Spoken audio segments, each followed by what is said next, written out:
how do we expand the fleet? Okay. And those are some of the two main things that Ross and I are working on now, because better utilization, more revenue, more aircraft, more revenue also too.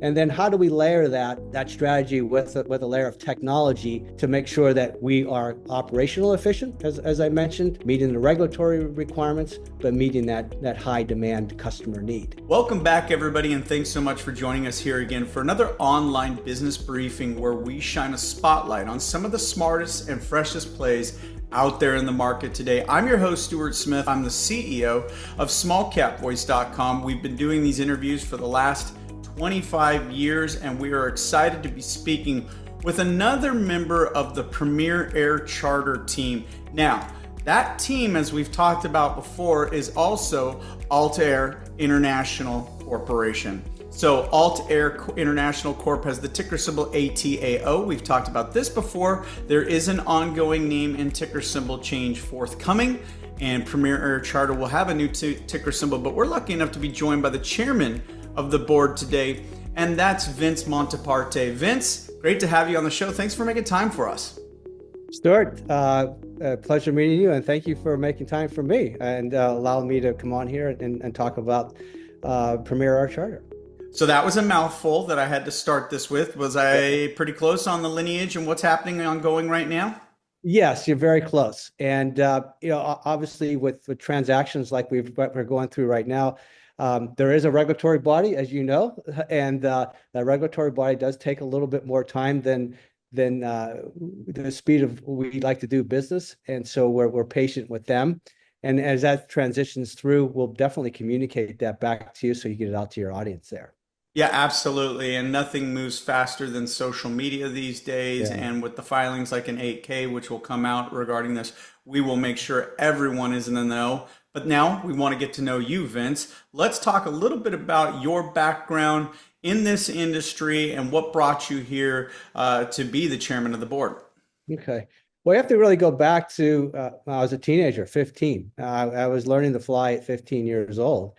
And, once I got hooked, it was in my blood. I didn't know it was there until I actually got up in an airplane, in a private plane, a propeller airplane, for my first time, and being able to, hey, I can fly this thing.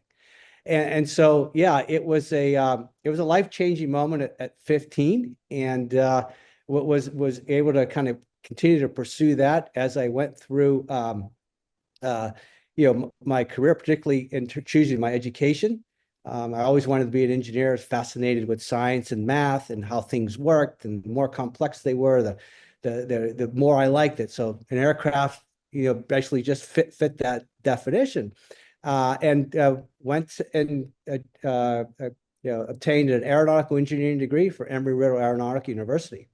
And for those people that know aviation and aerospace defense, you'll recognize Embry-Riddle as one of the number one universities out there that prepare individuals for a career in aviation and in aerospace and defense. And you'll see out there in the industry now a lot of the leaders that are leading companies are former graduates of that program.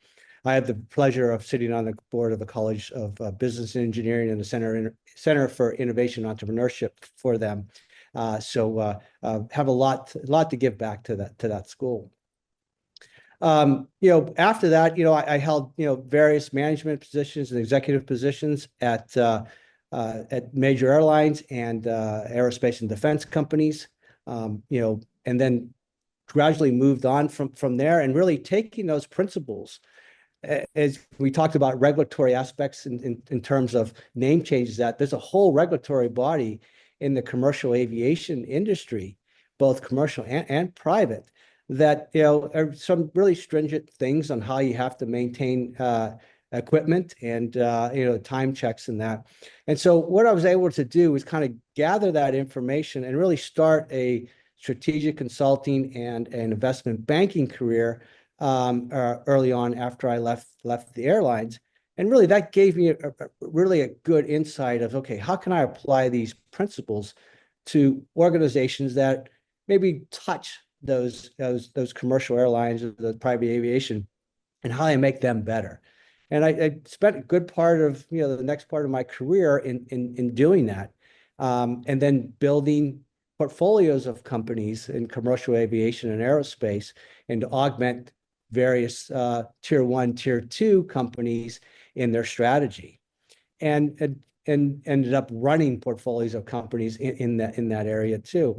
And then through a series of processes, how it kind of leads you down a path. I was able to purchase a company that was a small asset management company. And throughout my career, I was noticing that operations of aircraft and systems in that, every time there was a maintenance action, there was a supply chain action. But there was really never any software that really combined those two together. So I set out to figure, okay, I'm going to develop a company that once that aircraft came out of its manufacturing and entered its service life from day one, I wanted to track it from day one in service life all the way till it wasn't flying anymore. And then wherever it was in the world, be able to service that. And so assembled a team, we put together a solution, and went out to the market space. And it was one of the first ones in the market space that actually had that integration. And a lot of our customers turned out to be the large aerospace and defense companies, commercial airlines, and the military. And it was an enterprise software application for the aftermarket. I grew it to a very, very large company. And then after about 8-9 years, ended up selling it to the Boeing company. And largely enough, I started my career with them. And, I found myself back in there. So it was kind of a circle there. After my stint as an executive at Boeing, really went back into the investment world, investment banking world, and where I do lead buy and sell side transactions for software and aerospace and defense companies, and also sit on a number of boards there too. So when the role of Premier came up as chairman, I've known the Bonner family for quite some time, and very intrigued by that because just my passion for aviation. If you look at my career, passion for aviation, I see quite a bit of growth potential for this firm. So that's very attractive to me. I like getting involved in companies that are on the path of growing, and also have a market that's growing in that, and bringing my strategic leadership and my entrepreneurial type influence. I think that just makes a very good match. Boy, it sure does. What a match made in heaven. And honestly, listening to your background and all the facets of your background. I mean, aviation, I was coming into this thinking you were an aviation guy. There's quite a bit more going on with you, Vince, and you did an excellent job of bringing us up to speed here. And you did sort of answer this question that I'm about to ask you. And I've met Brian Bonner, and I've got to interview Brian, and he is a tremendous force in business and in nature. And we've got to, as I mentioned, interview Ross Gordy a couple of times, and he's tremendous with his background. And so there's a lot of very powerful, smart people. And this is a small company, let's be honest, but it's a ground floor opportunity for investors, but it's also a ground floor opportunity for somebody like yourself who's worked with the Boeings, okay? So this is the other end of the spectrum. What are some of the other things that drew you to Premier? Well, obviously the growth aspect of it, and being able to bring a lot of my technology background, bring that into Premier. One of the things that we look at with Premier, I look at it as an operating airline. It might not have scheduled service, but it's an operating airline. And what I've learned through being part of the airline business and servicing the airlines and providing them technology solutions is that, it's the passenger. The end passenger is the key. All right. So, bringing that technology to understand how do we make that service seamless from the time that that sales and marketing take the call, servicing the broker or the direct customer, down to when that customer gets on the airplane, and the experience that customer has while on the airplane with the crew, with the attendants, and it just that whole full circle of it.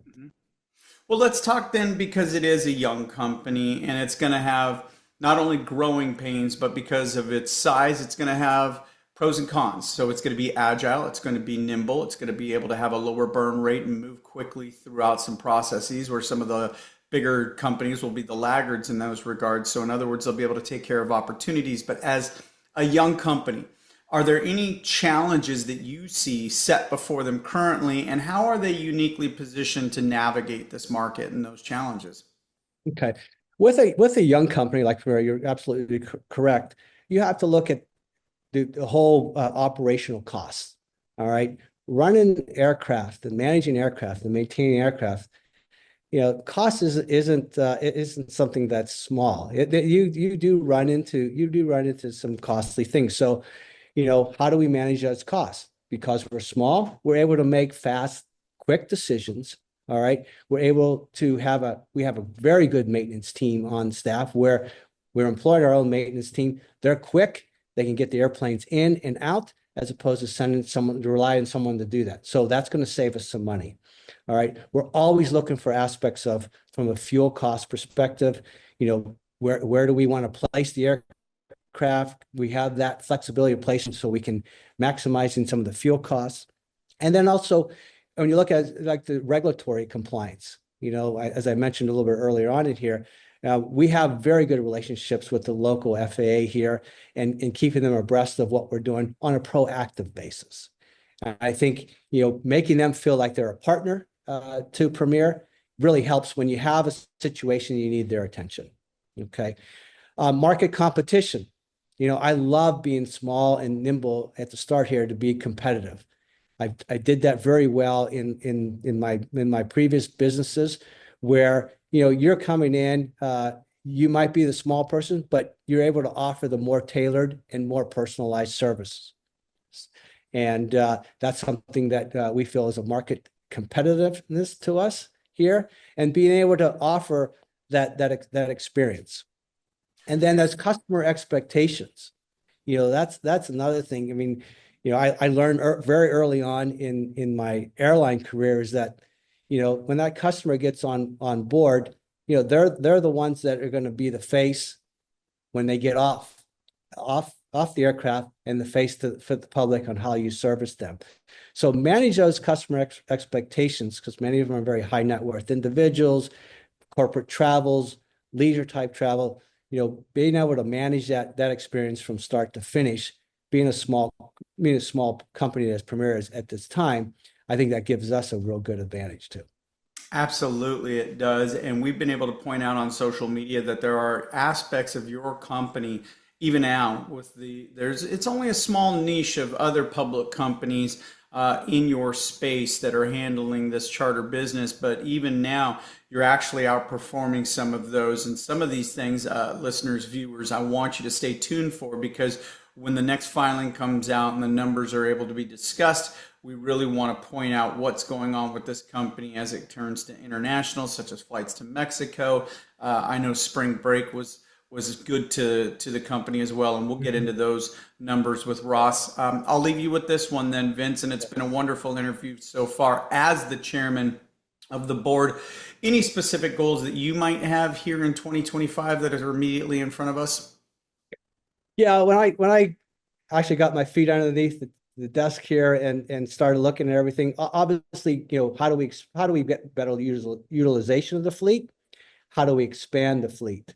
Okay, and those are some of the two main things that Ross and I are working on now, and because better utilization, more revenue, more aircraft, more revenue also too, and then how do we layer that strategy with a layer of technology to make sure that we are operational efficient, as I mentioned, meeting the regulatory requirements, but meeting that high demand customer need. I really see the private charter business as something as the next generation here for travelers. Airlines are always going to be there. They're not going away. But I see the gap closing between customers that generally fly airlines, how they're moving to the private charter service. They might not do it 100%, but they are moving in that direction, and providing more options, providing them with that service, will allow them to continue to come back. So think we're in a change in the environment where you're going to see that gap closing between people that always flew commercial airlines, but now flying private charter. So it's exciting times, listeners, viewers. I want you to make sure that you put this ticker symbol, the ticker symbol for now, ATAO, on your watch list. We're speaking with Vince Monteparte. He is the chairman of the board for Premier Air Charter Incorporated. Don't forget that they are a subsidiary currently of Alt Air International Corporation, and that ticker symbol is the one I just gave out, ATAO. Learn more about this company by following us here on our YouTube page. You've done a great job of chiming in with your questions in the comments section below. So do that again for Vince. We'd love to have you back on, Vince, here in a few months, see how things are progressing. As I speak to you in the fall after the summer season has already come and gone. For your aviation listeners out there, being able to invest through the medium here, from a stock perspective on a private air charter, I mean, that's something unique right now. And so we feel that's a good part of what we're trying to do here too. Outstanding. I love that you pointed that out. So this is an opportunity for a company that is really making a name for itself quite quickly. Look at the press wire. Look at the interviews we've done with Ross. We're going to create a catalog, and we're going to watch as this company grows together. And we're hoping we're going to watch as that stock price grows along with the operations of the company. And we know, look, it's all about revenue growth. It's all about being smart. It's all about having the right management team in place when you're developing a micro cap company, a small cap company, which is exactly what Premier Air Charter is at this time. So do your due diligence. Send us your questions. I think it's a great time to add this company to your watch list. For Vince Monteparte, this is Stuart Smith saying thanks so much for tuning in to us here at SmallCapVoice.com. Thanks, Vince. Thank you, Stuart. Appreciate the time. All right. We'll talk to you soon. All right, everybody. That's it for me. Take care.